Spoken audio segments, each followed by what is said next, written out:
It is associated with smoking, अच्छा, dusty environments और with age. अच्छा, हाँ जी हाँ, 10 साल से कम उम्र के बच्चों में आमतौर पे देखा जाता है, कोल्ड क्लाइमेट्स में देखा जाता है, अच्छा, और सर्दी के मौसम में पाकिस्तान जैसे मुल्क में ज़्यादा आपको मिलेगा, गर्मियों में कम। और उसमें बच्चों में आम तौर पे इसलिए इम्पॉर्टेंट होता है कि अगर आप बच्चों में ग्लू ईयर या इस तरह के चीज़ को इग्नोर कीजिएगा तो बच्चे के तालीम पे, बच्चे के स्पीच डेवलपमेंट पे डायरेक्टली अफेक्ट होता है। अच्छा। डॉक्टर साहब, अमूमन ये आपने जो कहा ना, एयर प्रेशर, जहाज़ में जब बैठें जी हाँ, तो जहाज़ में बैठने के बाद एकदम कान सुन हो जाते हैं, ब्लॉक, और कुछ आवाज़ें भी आना शुरू, ये इसी की वजह से हो रहा होता जी है? हाँ। जिन पेशेंट्स को अक्सर ये कभी जिक्र करते हैं कि डॉक्टर साहब हम फ्लाई करते हैं तो कान पे प्रेशर होता है या कभी कभार तकलीफ़ होती है, हम यूजुअली एडवाइस ये करते हैं कि टेक ऑफ के वक्त और लैंडिंग के वक्त उनको च्यूइंगम अपने मुंह में रखना चाहिए, दे शुड चू। उससे फ़र्क ये होता है कि उनका जो नेचुरल वेंटिलेशन ट्यूब होता है, अगर वो थोड़ा सा रुका हुआ है तो च्यूइंग के एक्शन की वजह से वो ओपन हो जाएगा ओके। और प्रेशर्स विल इक्वेट। तो ये सिर्फ पेशेंट्स पे हो सकता है या आम आदमी के? अमूमन हम बैठते हैं तो कभी कभार ये होता है जहाज़ टेक जी ऑफ हाँ, कर रहा है या जहाज़ जो जी है हाँ, ऊपर चढ़ रहा है, तो ये होता है कि एकदम लगता है कान बंद हो रहे हैं ना, जी हाँ, मतलब ऐसे कोई प्रॉब्लम अल्हम्दुलिल्लाह है जी भी हाँ। नहीं। आम लोगों को भी हो सकता है, but it is more likely कि उन लोगों को जिनको एलर्जिक प्रॉब्लम्स हो ठीक है। या उन लोगों को जिनको नज़ला हो। च्युइंगम चबाएं जी हाँ, जहाज़ में, जी हाँ, बिल्कुल। ठीक है ना, लेकिन फेंकें जहाज़ के अंदर नहीं आगे किसी डस्टबिन पे, और डस्ट वो जो वो लिफाफा होता है उसमें डाल दें। जी हाँ, हमारी कौम तो ऐसी ही ना, च्युइंगम चबाने के बाद वहीं पे फेंक देगी। सामने ठीक है वाले सीट पे लगा दी। जी, और सामने वाली सीट पे लगा देगी टिश करके। डॉक्टर साहब दोबारा आते हैं। एनीवेज मिसेस सादिक, मेरे ख्याल में आपको बहुत तफसीली जवाब मिल गया होगा। डॉक्टर साहब, अब ये बताइए, जो हमने बात की थी बहरेपन के हवाले से, sorry, normal conduction of sound, जी अंदर गया पर्दा, पर्दे के पीछे हड्डियाँ, हड्डी जी के पीछे नर्व, नर्व के पीछे दिमाग। जी हाँ, अब ये जो समात में बहरापन, अब नहीं कह रहा, समात में कमी, जी हाँ, ठीक है, ये समात में कमी के, अब जैसे इन्होंने बताया इनकी 28 साल उम्र है, तो एज ग्रुप के हवाले से बता दें कौन कौन सी ज़्यादा प्रॉब्लम्स किस एज में आ रही जी है? हाँ। दो मेन कैटेगरीज होती हैं जिसमें समात के प्रॉब्लम्स होते हैं, और जो अच्छी बात है वो ये है कि बच्चों में जो समात की कमी होती है वो रिवर्सिबल होती है, मतलब कि उसका इलाज हो सकता अच्छा। है। और 95% 98% बच्चों की जो समात की कमी होती है पहले 10 साल में, अगर वो जल्दी पहचाना जाए और उसके लिए एक्शन किया जाए तो उन बच्चों के तालीम पे, उन बच्चों के स्पीच पे कोई असर नहीं पड़ता है। लेकिन स्टेटिस्टिकली आम तौर पे 1000 बच्चों में एक बच्चा ऐसा होगा जिसकी समात बेहतर नहीं होती।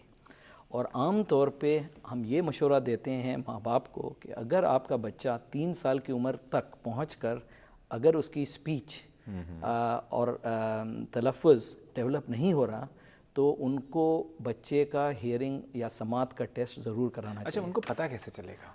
पता इस तरह चलेगा कि उस बच्चे का के जो वर्ड्स जो हैं वो सही डेवलप नहीं होंगे, बच्चा सही साफ अल्फाज बोलेगा नहीं, बच्चा टेलीविज़न के वॉल्यूम को ऊपर करेगा, बच्चा माँ बाप के कहने को सुनेगा नहीं।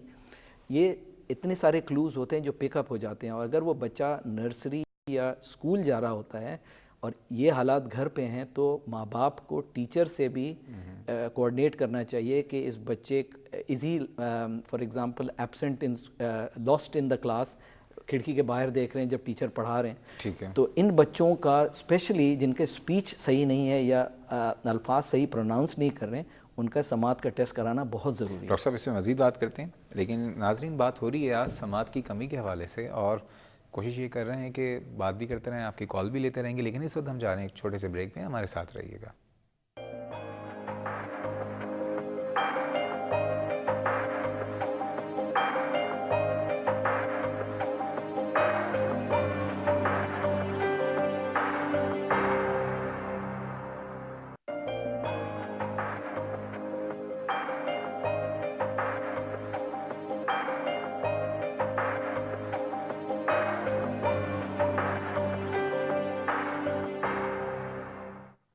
क्लिनिक ऑनलाइन में आपको खुशामदीद कहता हूँ। नाजरीन, आज जिन व्यूअर्स ने अभी ज्वाइन किया, मैं बताता चलूँ, आज हम बात कर रहे हैं समात में कमी के हवाले से।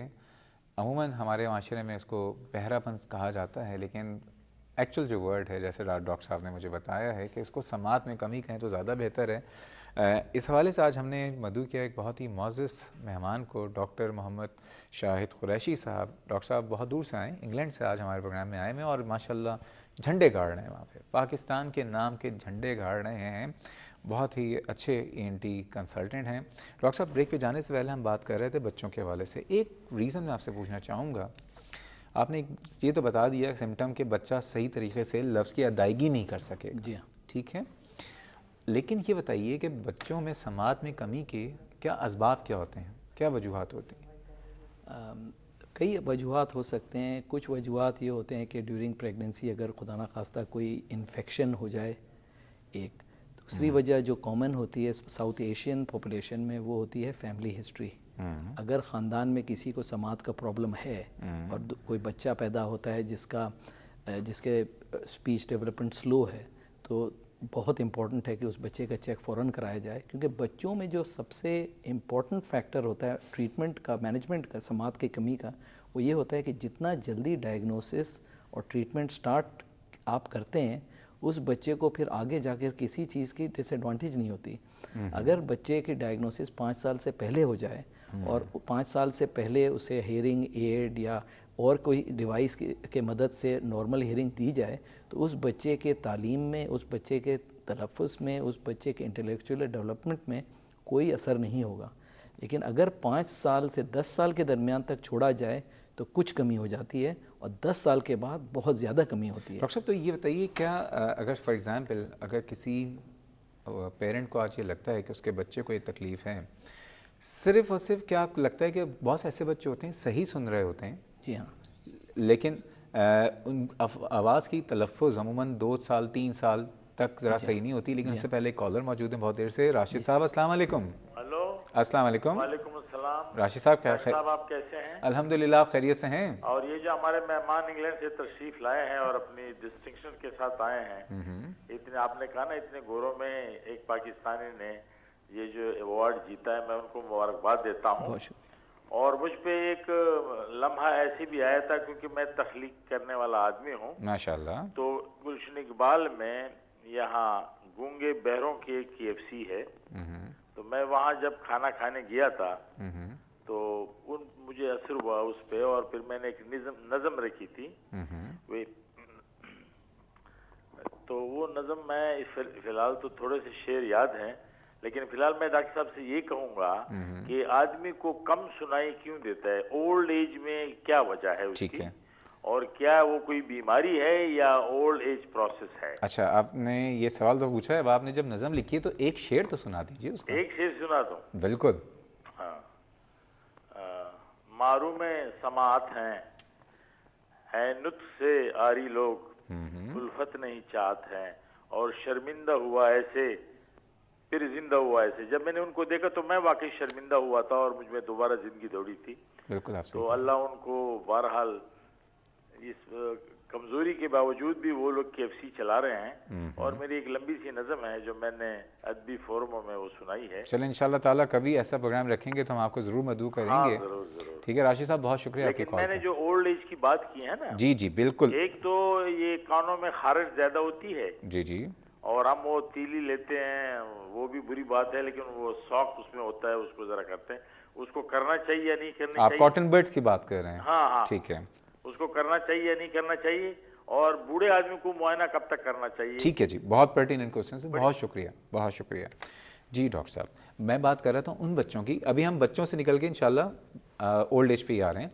डॉक्टर साहब, ये बताइए कि कुछ बच्चे ऐसे होते हैं जो कि सही सुन रहे होते हैं, क्योंकि मैं इसलिए बात ही करना चाहता हूँ कि आज तो तमाम पेरेंट्स बड़े एक्स्ट्रा कॉन्शियस भी हो जाएंगे, लेकिन अमूमन 3 साल या 3.5 साल की उम्र में ज़्यादा वर्ड्स क्लियर नहीं होते, बोल रहे होते हैं, तो क्या उनको भी समात का मसला हो सकता है? बिल्कुल, they should have the hearing test done.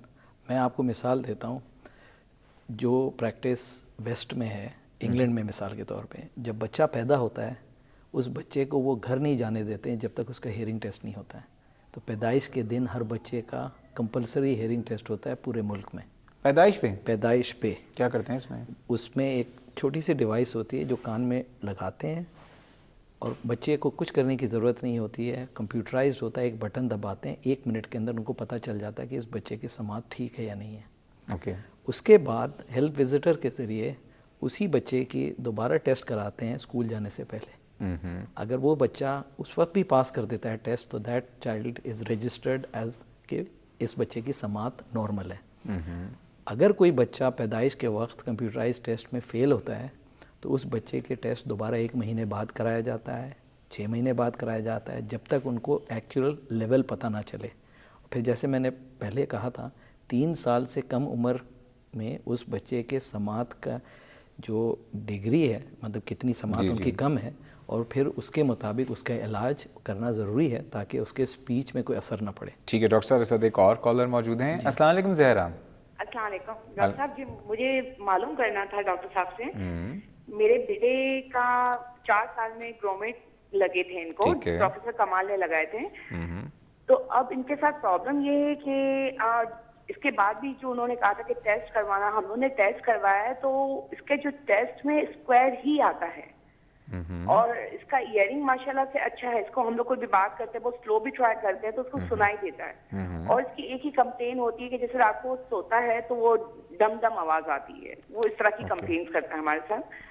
और दूसरा ये कि इसको चक्कर आते हैं, अभी तकरीबन 1-1.5 महीने से इसको चक्कर आ रहे हैं। और चक्कर में हम लोगों ने इसका आखिर में इसको हम लोग लेके गए थे, इसका MRI करवाया, EEG करवाया, सब कुछ नॉर्मल है, इसको कुछ भी प्रॉब्लम नहीं है। जैसे डॉक्टर को डाउट था कि इसको एपिलेप्सी ना हो, लेकिन उसको कंप्लेन चक्कर की है। तो क्या ये इसकी ENT से इसका रिलेटेड है, ये मालूम करना है। और इसको ये जो डमडम आवाज आती है या इसका स्क्वायर आता है, और इसके बावजूद भी इसका जो है इयरिंग अच्छा है, तो ये क्या अच्छा है? आप लाइन पे रहिए डॉक्टर साहब, कुछ पूछना चाहेंगे आप इनसे? एज 4 साल उम्र है बच्चे की, और कुछ पूछना चाहेंगे? 10 years का है अभी, ठीक 4 है। years की एज में इसका ग्रोमेट लगे थे। अभी की उम्र कितनी है? 10 years है। अच्छा, अभी 10 ईयर्स है। जी जी ठीक है डॉक्टर साहब, कुछ और पूछना चाहेंगे? बहुत शुक्रिया जी, अभी डॉक्टर साहब से डिस्कस करते हैं। डॉक्टर साहब, इनका क्या मसला है? पहले सवाल एक और साहब का जो था, नहीं, और ओल्ड एज पे हम अभी ओल्ड एज पे आते हैं, ये पहले बच्चों से निकल जाए। जी हाँ, आपने फरमाया कि 4 साल की उम्र में उनको ग्रोमेट लगाया गया था। मोस्ट प्रोबेबली उनका भी प्रेशर का प्रॉब्लम होगा, और ग्रोमेट अब तक निकल गए होंगे, क्योंकि ग्रोमेट्स यूजली 1 साल की उम्र पे रहते हैं। बच्चों में जो कॉमनेस्ट कॉज ऑफ डिजीनेस होता है, चक्कर जो आप बता रही हैं, ग्रोमेट खुद निकल जाते हैं? जी हाँ, ठीक है, बिल्कुल 1 साल के अंदर अमूमन खुद निकल जाते हैं, और पर्दे में सुराख नहीं होता है अमूमन, वो निकल के पर्दे सील हो जाता है।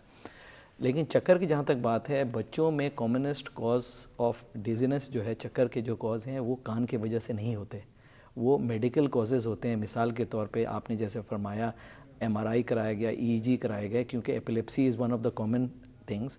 उसके अलावा जनरल पीडियाट्रिक फिजिशियन से चेक कराना ज़रूरी होता है, क्योंकि चाइल्डहुड डायबिटीज़ की वजह से भी चक्कर हो सकता है। अच्छा, उनके कान में ढम ढम आवाज़ें जो आती हैं? जी हाँ, अगर MRI में उन्होंने वेसल्स देखा है, क्योंकि धमधम आवाज़ जो कान में आते हैं, कभी कभार दिमाग के जो शरियान होते हैं वो नेचुरली, उसमें कोई घबराने की बात नहीं होती, लेकिन कभी कभार नेचुरली वो कुछ कान के नज़दीक आ जाते हैं, जिसके वजह से ब्लड का सर्कुलेशन कान में सुनाई देता है। जी हाँ, तो वो पल्सेटाइल टिनेटिस कहलाता है। और वो उसका जो एक्चुअल इन्वेस्टिगेशन होता है वो MRI एंजियो होता है, जिसमें MRI के साथ साथ ब्रेन के शरियान का भी इमेज लिया जाता है। ठीक है। तो आई एम नॉट श्योर कि इस केस में ये सारी चीज़ें हुई हैं या नहीं। अगर नहीं हुई हैं तो दैट्स वन थिंग जो देखा जा सकता है, लेकिन इससे पहले पीडियाट्रिक फिजिशियन से जनरल हेल्थ इश्यूज़ को भी देखा जाना चाहिए। मिसाल के तौर पे एंडोक्राइनोलॉजिस्ट से ये इन्वेस्टिगेट कराया जाए कि बच्चे को शुगर का प्रॉब्लम तो नहीं है, बच्चे को कोई और थायराइड का मसला, थायराइड, बिल्कुल थायराइड का मसला, एंडोक्राइन और डाइजेस्टिव प्रॉब्लम्स, मैल एब्जॉर्प्शन, हीमोग्लोबिन। ठीक है डॉक्टर साहब, इस वक्त रावलपिंडी से भी कॉलर मौजूद हैं। अस्सलाम वालेकुम सफ़िया साहिबा।